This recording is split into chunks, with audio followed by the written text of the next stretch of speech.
Hi, everybody. Colin Stevenson here, joined by my hero, John Lenhart. Hi, John. Hi. Today, we are having a third video on the server intangible drivers. Now, we have done an extra couple on these because the server, either why or how, is able to go to any of the 7 intangible drivers. Now, if they're able to do it on both sides, either the why and the how, it makes them a proper human chameleon. Now, John, you wanted to tie everything together, create this third video so that we're able to explain more about these superhuman beings. Right. And you have the Superman shirt, which is apt. Superman was definitely server. So the thing to realize first about these people is they're the universal connector. So Colin, your compassion server, when you have a server how, you have 7 ways to deliver that compassion. You want them to get compassion, and what you do is you do it through all 7 intangible drivers. So I like to say it's like you have 7 adapters for how you deliver it. A server why. So if someone like Mr. Rogers was server compassion. So Mr. Rogers had 7 perspectives, 7 whys, 7 pieces of information for something, but he only delivered it compassion. So you can see it as like 7 adapters into a power source and 1 adapter for delivery. Yeah. Server is like, you can have, it's a universal connector. It can attach to 7 different power sources and it can deliver it 7 different ways. So there is nothing, intrinsic about them in a sense. So what happens is they're really, really energized connecting people with other people. An example I always like to use is I was talking to a server, and then we were talking about certain bands, and I happened to be a fan of Leonard Skinner. They were one of my favorite bands when I was a teenager. This server liked Leonard Skinner also, and even said it, but they were more excited about telling me about these other people who like Leonard Skinner. So a server is going to want to know what you like, not because it's what they like. It's because they want to figure out, does someone else they know like it, so they can connect you to that other person. So when it comes to like human resources, Jonathan and I went to a human resources convention. We were like, they should just call this a server convention, because that's all these people do. These like servers end up in human resources because they're like, I can connect this person with that person, and you need to have this, what do you need? I can connect you with that person. When you see people who get energized by networking and connecting you to other people, that's it. But nothing ever sits in the adapter. You don't really ever, and you're probably thinking of servers, you and I both know, it never really resides in them. You never have this experience with them.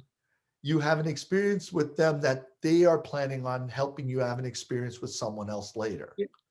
So that's the first thing I want to make sure everybody understands about servers. So that makes a lot of sense, because when I am doing the how, I like to feel people. I like people to know that I feel them as well. That's my compassion. That's what they see. That's my why. My how is then this adapter.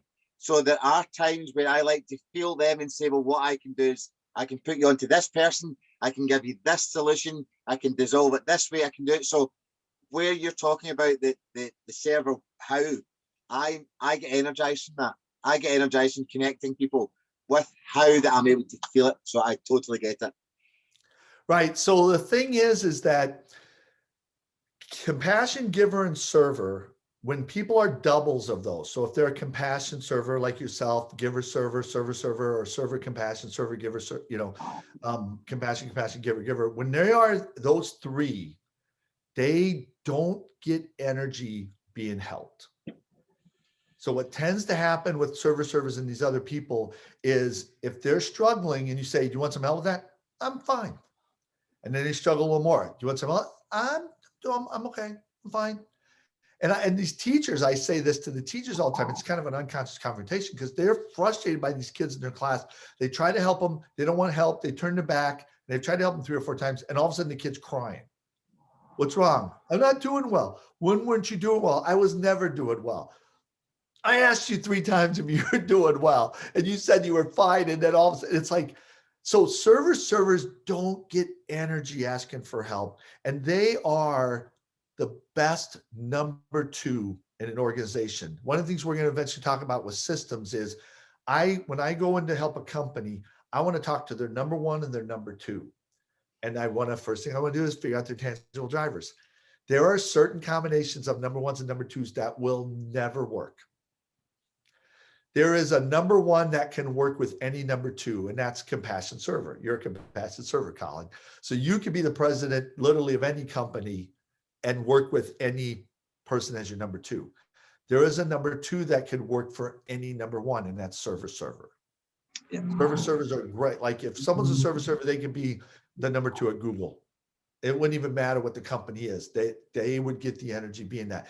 They don't want help themselves. They want to help that number 1 be connected to the rest of the company, and they will do whatever it takes to do that. So one of the frustrating things about dealing with servers is they don't want your help.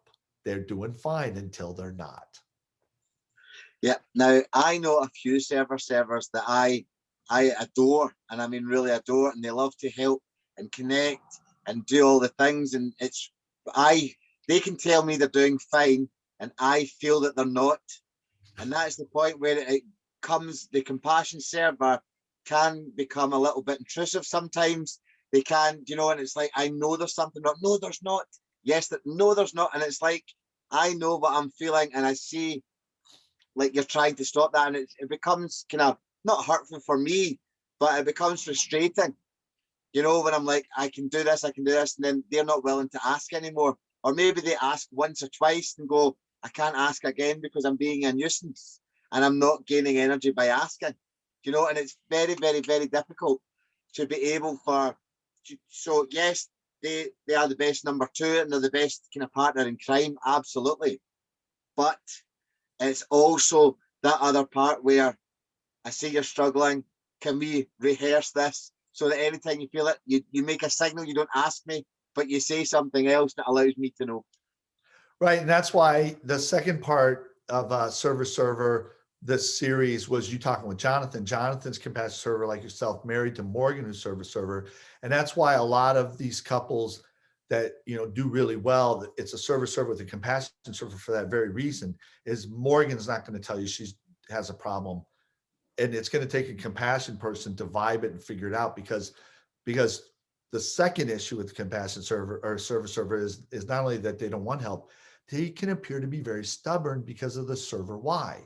So if you remember, a ServerWHY sees all the way around an issue. They have 7 reasons why this issue is this way. And when you convince them, when you talk to a server and you convince them of a point, they still don't believe you, because now it's 6-1. They still have 6 whys. And so they're not convinced. If you want to convince a server-why of anything, you got to convince them of it 4 times. So now it's 4-3. Maybe they'll listen to you. So if you think about it, a server is not, they don't want your help. They don't get energized asking for your help. And when you try to convince them of something, convincing them with one method isn't going to do it. So servers can come off as just super flaky. Like they're just really unable to be reached because they're hard to convince, and they're not going to tell you when they need help because they're so focused on helping everybody else. Again, that's something that what you've just said there is something that you and I haven't over. And it's just about 5,000 bombs have just dropped in my head through previous relationships, current friendships, business partnerships, whatever. Everything just lined up there in a row. And I was like, absolutely. So when I see truth, which I believe is only one truth, and I feel it and I work with it being a truth savant, this is how we dissolve the situation. You give them that, they've got 6 reasons as to why that won't work. That just, again, the last 2 videos we did, you blew my mind, you've just done it again. So when these really successful young people, you say really talented people commit suicide or attempt suicide, most likely they're servers. Because what happens with a server when they're young is all their friends are figuring out what they want to do. You know, you're a compassion server. There's only so many things you could do. I'm administrator, teacher. There's even less things I can do, options.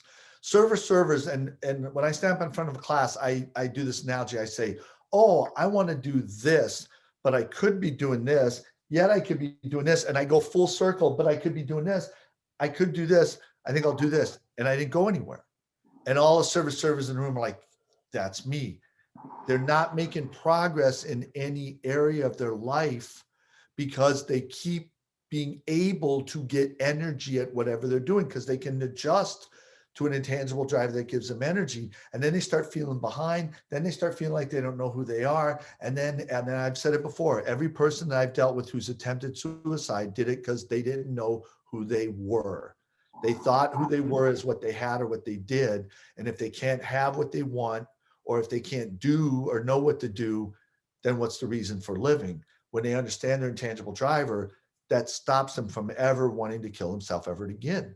And again, we've offered this, and part of my story that I'm eventually going to tell you is I actually got attacked for helping a person not kill themselves. So that's the type of stuff that's out there too. So when you have these servers, what tends to happen is they're super talented.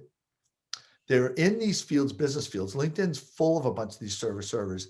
And what they do is they get energy through their life being about other people. They're very successful. They can make a bunch of money, and they hit about 40 years old and they suddenly go, what have I done with the last 20 years of my life? Where am I going? Who am I?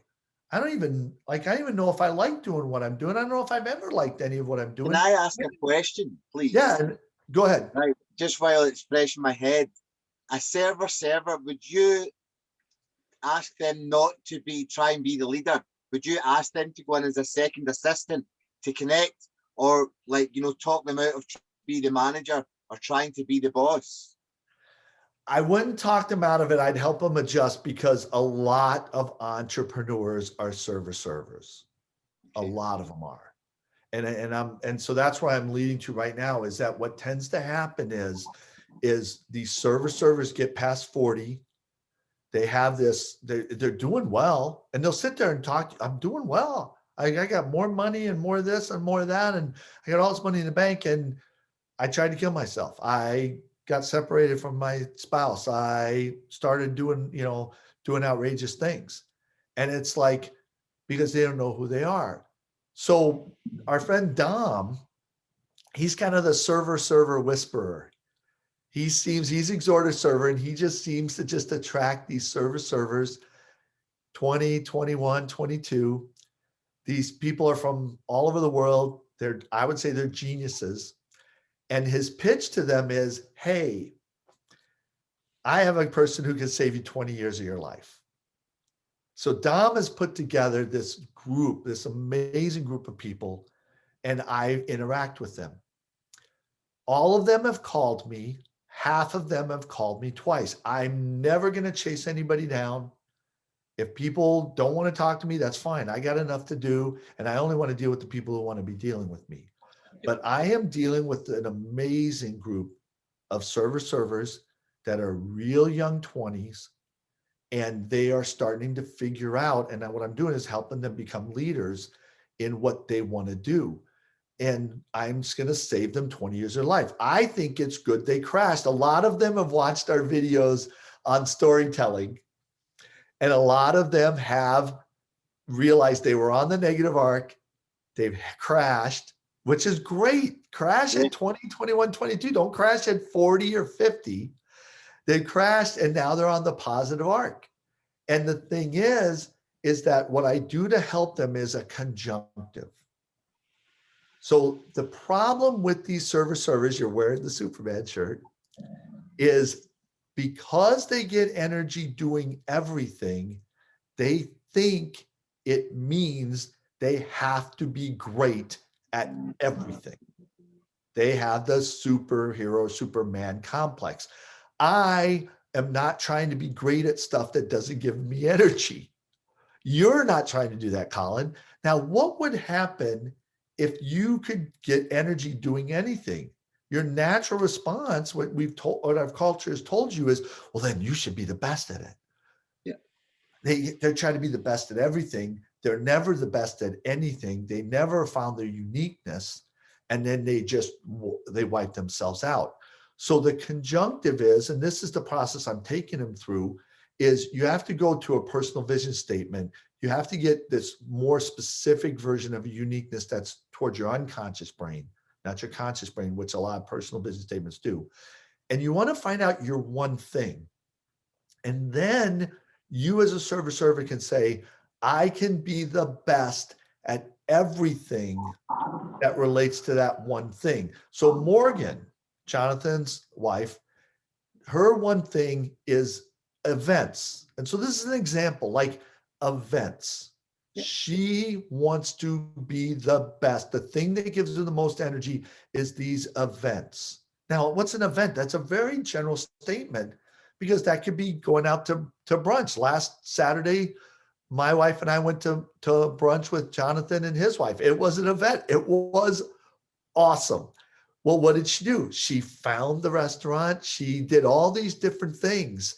So what are all the things that that help her be the best at events? Knowing all the restaurants, knowing, how to decorate certain places, knowing how to get reservations, knowing certain parts of the city, knowing certain background information. There's a whole bunch of things, that go into being the best of that. So when she looks at something that gives her energy, she can go, wait, do I need to be the best at that? Well, would it help me be great at events? Yeah. Then she's the best at that. She knows all the stuff about travel because that's an event. Is this going to help me be the best at events? No, she can do it, but she doesn't have to be the best at it. So servers struggle from this. I feel like I have to be the best at everything. Why? They don't know why. And I can put words to their feelings, because you get energy from it.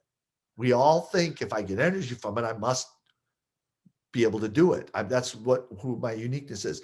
So when they understand their uniqueness, then they allow themselves to let certain things go. They allow themselves to accelerate. So the last point I'm going to make is, we did a video about how to dissolve all the sexism. Yeah. And the way to dissolve it was to teach women how to flow. Women can have 5 thoughts, men have 1 thought. Men are more likely to flow because they're down to 1 thought. But a woman in flow, a woman who can keep 1 thought going and use the other 4 as defense, would be unbeatable. It's the same thing for server. If you think about it, why aren't servers the most amazing people? There was a book written, The Soul's Code, where they looked at like the 200 or 300 most influential people in modern time. None of them are servers. The people who change the world tend not even to be server. How? They tend to be, Einstein or Tesla. These guys weren't servers. Because they can focus. Right. They're focused. They knew what they're going to do and they're going to go forward. So what's hurting these servers is because they can do so many things, they don't have as much focus. And what hurts servers, so all these people, whenever you look at a list of people who got big late in life, Famous Amos comes to mind. Famous Amos is a server. And the reason Famous Amos got famous later in life is it took him a while to figure out what he wanted to do, because he could do so many things and he got along. And he finally went, I'm going to do what I want to do. Now, he's smiling. He doesn't show you that, but I can tell you behind the scenes, it was, I'm tired of this. I'm going to do what I want to do. And he finally did that. Why are we waiting for these servers to hit 40 and 50 before they figure out what they really were supposed to do? Servers, like women, could be the most amazing people if we truly help them dissolve the issue. But you don't see feminists really trying to dissolve this issue and really helping women, and everything just gets worse. What's it going to take for them to look at another way? Well, these servers that Dom's brought me are looking at another way. I'm excited. I love talking to these people because they truly are superheroes who are learning their focus and learning the discipline to stay focused and bringing all of this other ability to bear and being these amazing entrepreneurs. Excuse me. I am absolutely I'm absolutely flabbergasted, because, every server that I know are good at everything. They have also tried everything, but they can't settle on one thing. On anything. They can't settle on one thing or anything, is because they want to be the best at everything. And that is it. They're looking for that one thing. But what happens is they go, well, I can do that and it didn't work. I can do that, it didn't work. They can go back to any of these things, but they need to understand their thing first. Then that is going to take them on to the next level. Now, I've got relatives, I've got friends, I've got clients, I've got acquaintances that this is just going to take them to the next level, just knowing this. Right. So they can focus at that thing in their 20s or 30s, or they can wait to their 40s, 50s, and 60s and finally get fed up and finally do it. But the choice is theirs. I'm just excited Dom brought me a group that I'm going to save them 20 years of their life. I'm excited for all these people because that's always shown me, like, it took me a while being compassion to find what I was truly, what I always wanted to help, which was my thing. That was it. Now I'm able to do it in a way where I've taken a part of that to be able to go out. It's just, the mind boggles again, John. Thank you so much. And I look forward to speaking to you again next week. Take care. Bye. Oh, there we go. More end. Perfect.